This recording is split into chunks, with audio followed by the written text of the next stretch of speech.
Welcome back to Parimala's creativity channel. 7 cup barfi ಮಾಡುವ ವಿಧಾನವನ್ನು ನೋಡೋಣ ಬನ್ನಿ. ಈ ಬರ್ಫಿಯನ್ನು ಮಾಡಲು ಬೇಕಾಗುವ ಸಾಮಗ್ರಿಗಳು: ಕಡಲೆ ಹಿಟ್ಟು, ಹಸಿ ಕಾಯಿ ತುರಿ, ಸಕ್ಕರೆ, ಬಾದಾಮ್ ಪುಡಿ, ತುಪ್ಪ ಹಾಗೂ ಹಾಲು.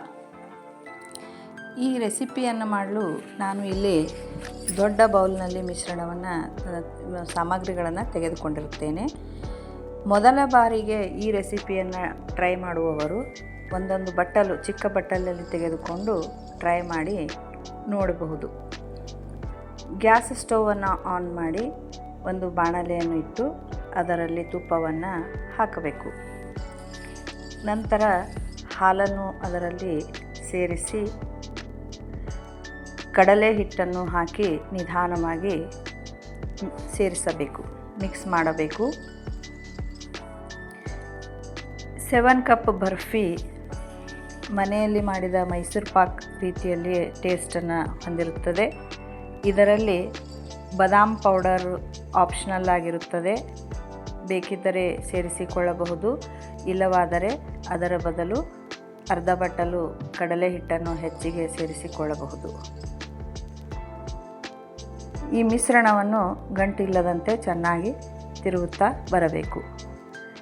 ಹಸಿ ಕಾಯಿಯನ್ನು ತುರಿದು ಒಂದು ಸಲ ಮಿಕ್ಸಿಗೆ ಹಾಕಿ ಗ್ರೈಂಡ್ ಮಾಡಿಕೊಂಡು ನಂತರ ಅದನ್ನು ಈ ಮಿಶ್ರಣಕ್ಕೆ ಸೇರಿಸಬೇಕು.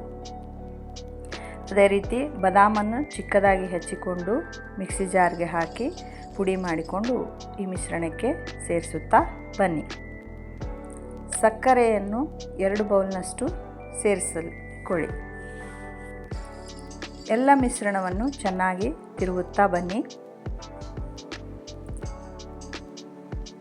ಈ ಬರ್ಫಿ ಸಿದ್ಧವಾಗಬೇಕಾದರೆ ಸುಮಾರು 1 ಗಂಟೆಯಷ್ಟು ಸಮಯ ಬೇಕಾಗುತ್ತದೆ. ಗ್ಯಾಸನ್ನು ಸಿಮ್ನಲ್ಲಿ ಇಟ್ಟುಕೊಂಡು ನಿಧಾನವಾಗಿ ತಿರುಗುತ್ತಾ ಬರಬೇಕು. ಎಲ್ಲಿಯೂ ಕೂಡ ಗಂಟಿಲ್ಲದಂತೆ ಮಿಶ್ರಣ ಮಾಡಬೇಕು. ಬರ್ಫಿಯ ಹದವನ್ನು ನೋಡಿಕೊಂಡು ತೆಗೆಯಬೇಕು, ಇಲ್ಲವಾದರೆ ಅದು ಹಲ್ವಾದ ರೀತಿಯಲ್ಲಿ ಆಗುತ್ತದೆ.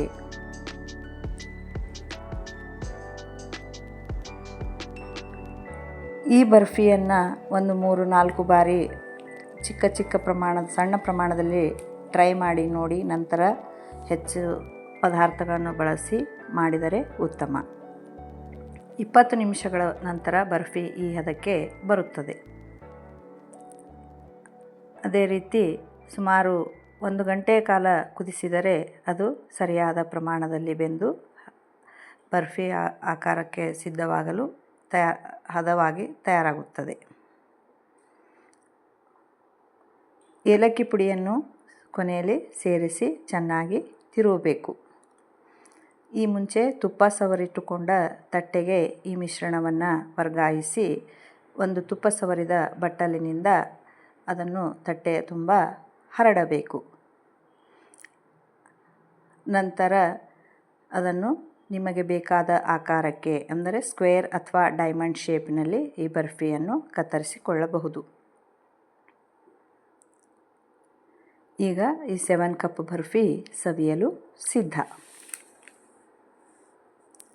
ಈ ಬರ್ಫಿ ರೆಸಿಪಿಯನ್ನು ನಾನು ಕಾಲೇಜ್ ಡೇಸ್ನಲ್ಲಿ ಒಂದು ಬಿಸಿಲು ಬದುಕು ಅನ್ನುವಂಥ ಮ್ಯಾಗ್ಝಿನ್ಗೆ ಬರೆದು ಕಳಿಸಿದ್ದೆ.